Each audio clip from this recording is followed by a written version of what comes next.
Hi, this is Tom Needham, and you are listening to the sounds of film.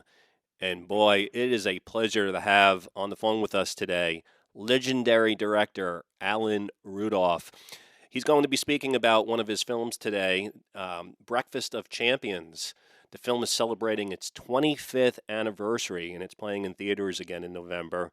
Breakfast of Champions is based on the book by Kurt Vonnegut, and it follows Dwayne Hoover, a successful car dealer in Midland City, who's on the verge of a mental breakdown. His life is unraveling, and he becomes obsessed with meeting Kilgore Trout, a struggling science fiction writer, hoping that Trout holds the answers to his existential crisis. Um, Alan is, world renowned. He's directed over 20 narrative features and has been presented in major international film festivals since the 70s. He worked with Robert Altman early in his career, and there's so many films of his I'd like to mention. Just a few of them are The Moderns, Mrs. Parker and the Vicious Circle, Afterglow. But today, let's talk about one of his most notable films, Breakfast of Champions. Alan, thank you so much for coming on the program. Well, thanks for having me. I'm a legend in my own room.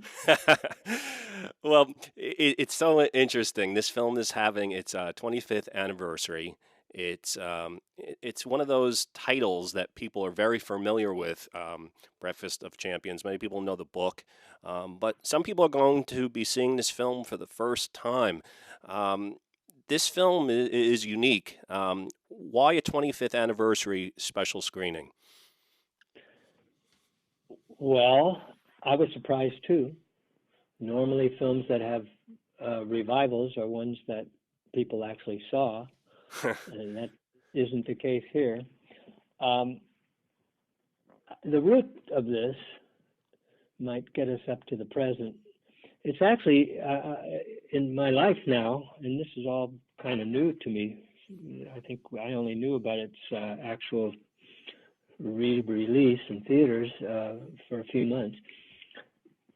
I originally wrote a script for Robert Altman, who wanted me to get the book. This was right after we finished Nashville, and he said, I need you to write a screenplay for a book called Breakfast of Champions. I've had writers working on it. They can't crack it. Everyone says it's impossible. So, of course, he turned to me because I was young and naive, and he said, so read it and see what you can do with it. And this would have been 74, 75. I read it. I knew Bob would direct it if it ever got made, so I didn't have to worry about too much. And his only marching orders were don't follow the book. Do not follow the book. And then I read the book and I understood why. I mean, to do justice in terms of, well, maybe not justice, it might have been a crime, to follow the book on its own terms would have had to get Vonnegut's voice, because he not only is the author, he plays a part in the book, he has his alter ego, he has his fictional characters, and his drawings. And his drawings actually are sometimes the point of a whole scene, the punchline, or just the truth. And so Altman had told me, don't follow the book, see what you can do. So I said, I want to focus on the characters and the story of the book, which is a caustic, at the time, the book, and hilarious, but caustic look at American culture, society, politics, and ignorance, and lack of enlightenment, and madness, but more than anything else, absurdity. American life healthily embraces absurdity. Mm-hmm. You can't write American history, especially recently. So I met Vonnegut, the young guy I was with long hair in the mid-70s, and I flew to New York and met him. And he didn't tell me much, but he did say a book and a film should be absolute independent items, and use the book as a starting point, but make the film different than the book. Use the book as your inspiration and do what you want. So here are these two titans of American culture telling me, don't follow the book. So at least I got that part right. Then over the years, Altman couldn't get the movie made, or didn't want to. I don't know. Actually, I think I know what happened. He shipped it over to another project instead, which I wrote for him, Buffalo Bill and the Indians, and then he was going to do another. He had 2 or 3 films, and I think at the time someone had brought him Breakfast of Champions, and maybe the option lapsed. I don't know. And over the years, with David Blocker, who produced the film ultimately, when we had any money, which wasn't that often because we'd been doing low-budget movies, Choose Me and Trouble in Mind, The Modern, we'd buy the rights to the option of Breakfast. I had it a couple of years, not consecutively though. And I found out that there was a who's who of filmmakers who had optioned the book, but I had the feeling it was like a Confederacy of Dunces or Catcher in the Rye. It was just a book that you kind of wanted to be attached to and never really make. Right. And I can't say that wasn't the case with me either, because it was kind of I like saying, yeah, I've optioned Breakfast of Champions, but in my heart I never thought it would be me. And I tinkered with the original script I wrote for Altman, but not much. And then out of the blue, I'd worked with Bruce Willis and Demi Moore in a film called Mortal Thoughts in '91 or '92. And I liked them both very much. And then in the late 90s, I think it was 97 maybe, I got a call out of the blue from Bruce and said he'd let it be known. He was pretty public that he really loved the experience of Mortal Thoughts. It was a low-budget movie, but he'd been used to the big Hollywood stuff, and he could actually act, and we had a different way of working. And he said, I need to make a comedy for myself. I really want to make a movie that's funny. I've optioned Breakfast of Champions, a book that I think is important and hilarious. I read your screenplay. Let's go. Wow. You don't get those calls. And I said, well, yeah, but who's going to finance it? He said, don't worry about it. We have to make it. I'll get some money, but we can't spend a lot. But I want to go as soon as possible because I got a big schedule coming up, and I really want to make something hilarious. And when I visited Vonnegut sometime between the 70s and the 90s, I saw Slapstick on his desk, a book he had written. And somehow that title stuck with me. And I thought, well, the book made you laugh out loud while you were sort of crying at the truth of it.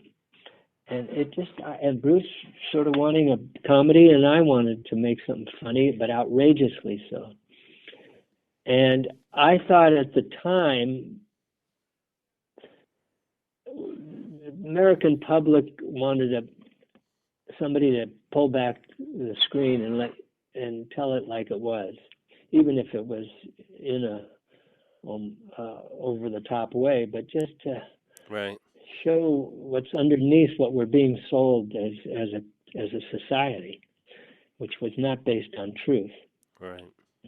And they didn't want to see that. So here we are, 25 years later, another out of the blue, David Blocker, had been working to try and get the film. Breakfast was in theaters and out of theaters, never streamed. There was a DVD. I know it because I went to Warehouse Records the day they were closing and found it in the 99-cent bin and took it home to look at it, and actually laughed all the way through. And I thought it was properly caustic and corrosive and funny, and it was again a legend in my own room. And now here we are, 25 years later. uh, Ron Mann's company called Films We Like. Ron is a celebrated documentary filmmaker, Canadian, and somehow he wants to try and revive it in an unconventional way in America. And Shout Factory is going to release a 4K version, DVD, Blu-ray, I guess, and stream it after the first of the year. So as soon as I heard that, I was excited. But I never had commercial success. I never aimed at it. That's why most of my films were very low budget, because in the end, nobody really gets hurt, and I get to make the films I wanted to, or most of them. Well, can you talk a little bit about the themes in this movie, some of the ideas in this film particularly that interested you at the time, and that maybe why some people are thinking that this is a film that needs to get out now? Well, if you ask me when, it was both barrels point blank when it came out in 98, 97. I mean, they didn't pull any punches on what they felt, and I totally disagreed with it. And I'm so proud of the film, but I couldn't get anybody to agree with me except for the people who made it. But if you ask me, commercial considerations and emotional damage aside, when would you like this movie out? Well, I would pick exactly when it's going to show in New York, when I'm going to fly back for, which is 2 or 3 days before the 2024 American election. And now, through the lens of recent history, where madness is king and lies are truth and chaos is norm, and you talk about absurdity, this film will look like a calm documentary compared to the news you've just watched before you walk in the theater. And our main character even has bad hair, and I can't use the word prescient because I can. It's prescient. It was prescient. I thought what we're going through now, as a culture, as a country, as a world, I thought it was fairly obvious that it was there just under the surface then. But people didn't want to accept that then, and I guess I understand. When I first started, if the movies weren't strange, my films, they were different at least, and everybody jumped on them because they were too strange or too different, and what's this about? Now, if they're not, if they aren't strange or different or unusual or unseen, they probably won't get made. So maybe the time is right. I think it is. People probably, understand what you're referring to in terms of current events, but for people who haven't seen this movie yet, and I just watched it, and I was really struck at how unique it was in terms of its visual style, the editing, the humor. It really is a stunning movie. It's unlike anything else I think I've ever seen. Can you tell us a little bit about your concept of how you wanted to put together this film and some of the creative decisions that you made that produced this very unusual movie? Well, Tom, I'm going to have that tattooed on a T-shirt because I did no interviews for Breakfast when it first came out. Nobody wanted to talk about it except me. And I might have skirted your previous questions about the themes, but I think the themes in the book, which were translated to the movie and kind of honed, because we didn't go off on some, in Vonnegut tangents, which were great in the book, but the themes are American.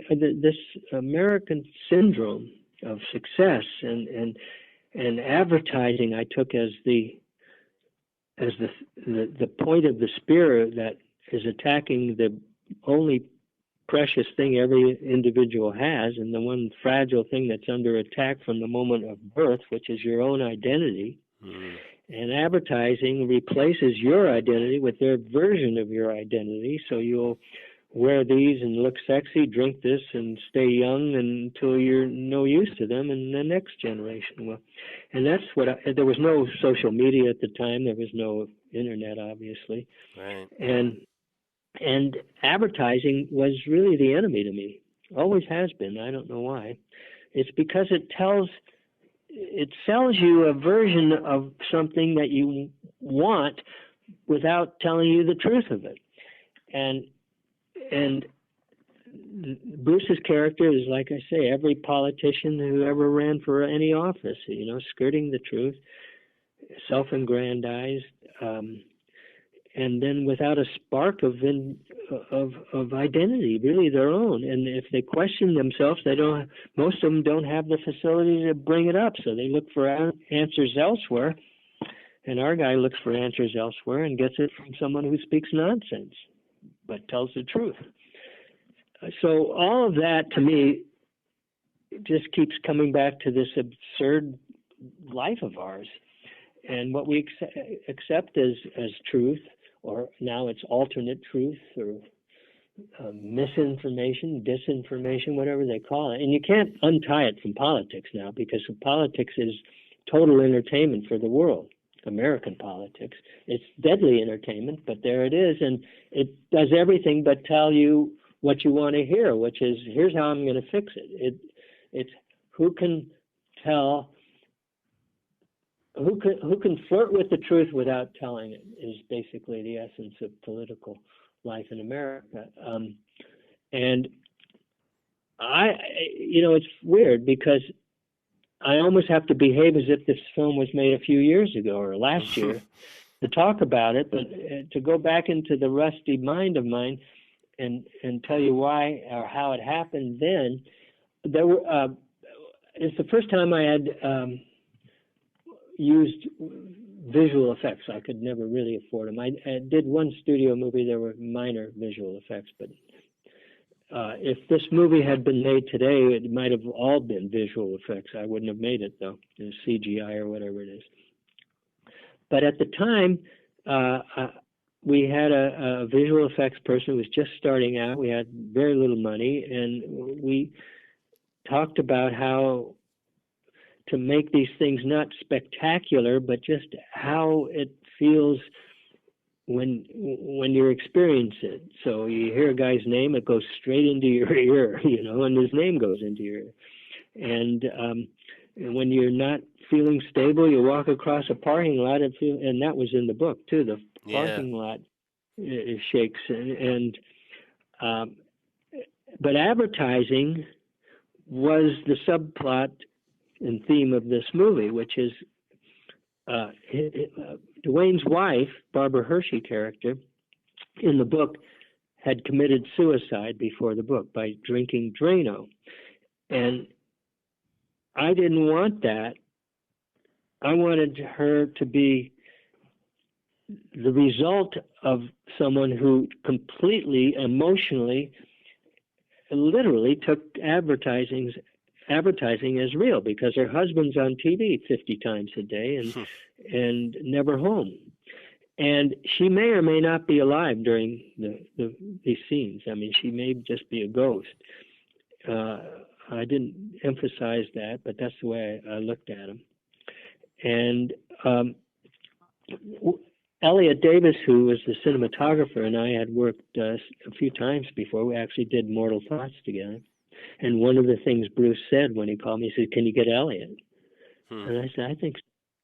And Elliot's, he worked with Soderbergh. He did all those 13 movies and all that. He's a kind of an innovator, but when he worked with me, he'd always say, "Oh, you do the same old thing." I said, "Yeah, I only have one trick, dolly and zoom." But on this, I said, "Elliot, we're we're going to break through on this and do things I never do, which is wide angles and hard lenses. And he and I timed it. He did most of the retiming for the 4K that you saw. I haven't seen it in one whole piece yet because I don't know how to hook my computer up to my television screen. But I know it's good looking. And the production designer, who had never been a production designer, but she'd worked with us as assistant production designer and set dresser and all that, Nina Ruscio, we started to talk about doing these weird things like Bruce's face blown up on a big car sign, and gradually everyone got the visual vocabulary of it on, the people who were working on it. The actors set their own tone for me. I mean, Albert Finney, who was one of the great actors of all time and was one of the greatest experiences to work with him. He was such a wonderful human being. I told him, in my next life, I'm going to buy a university and he's going to teach life, because he just had it. He just knew what to do. And he to me is his character Kilgore is the sort of the soul and the conscience of the film. And Bruce is the result. Dwayne is the result of the themes of the film, the forces of society and culture, the damage that looking at material things as enlightenment will get you. And there's no way anybody's going to walk into this film and see it from the first frame and say, "Oh yeah, now I'm expecting a real movie here. Now I expect this to be real," which is what they did at the time when it first came out. Right. Now, if it's cartoonish, so be it. What isn't? And yet, I think the impact of it is not lessened in any way. I agree. Visually, it kind of defined itself. I mean, I never had a storyboard. I never worked out. I set up every shot as it comes, and film is a living, breathing thing to me, and especially the shooting of it. There's an alchemy that goes on that is unparalleled in my life. It's quite magic, and my job is to capture it and keep it alive the whole time, and it tells you what to do. Well, Alan, I know you have other interviews that you have to do, but I want to ask you, when this film first came out, not all the critics were kind. When I was looking at the Wikipedia, I never saw a Wikipedia entry like this where they just list the negative reviews. But I have to tell you, I thoroughly enjoyed this movie, and I love it. And I think there's going to be others who do too today, because it's ambitious and you really go for it, and it's visually stunning, as you were just talking about it. It has so many amazing ideas that are not always in big Hollywood films with people like Bruce Willis in it. By the way, I was at the Hamptons International Film Festival, and Demi Moore was being honored, and she mentioned your film and working with Bruce, and she had very fond memories. But before you go, in this movie, one of the big questions is about what is the meaning of life? And I was wondering, you've had a very long, illustrious career, and now this film is coming out, which was an important one. What are your thoughts as you look back at your life and your work in terms of meaning of life, in terms of everything that you've done? Oh, a simple closing question. Huh? Yeah, we could wrap it up with that. My friend Tom Robbins, the author, who's in the film in a little part, I told him after we made breakfast. Oh, that must. Yeah, you can just give me your answer, and then I'll let you go. He says, I said this film is probably a career killer, and he said, "You don't have a career, you have a careen." And there's a line in the movie, not in the book. It's original to the movie, where Albert, and it's the message that Dwayne takes, which is, until you're dead, it's all life. And what's unsaid is make the most of it. Yeah. So that's all I can say. And I look back, I have a list of minor regrets, but no major ones. And this film is, I'm so proud of it, and I hope the three people in the theater like it. Well, I want to highly recommend it. We've been speaking with Alan Rudolph. We're talking about Breakfast of Champions, and it's been such a pleasure speaking with you, Alan, and we'll have to have you on again sometime to talk about all your other movies. Thank you so much. Well, thanks. Thanks very much, Tom. Bye-bye. Bye-bye.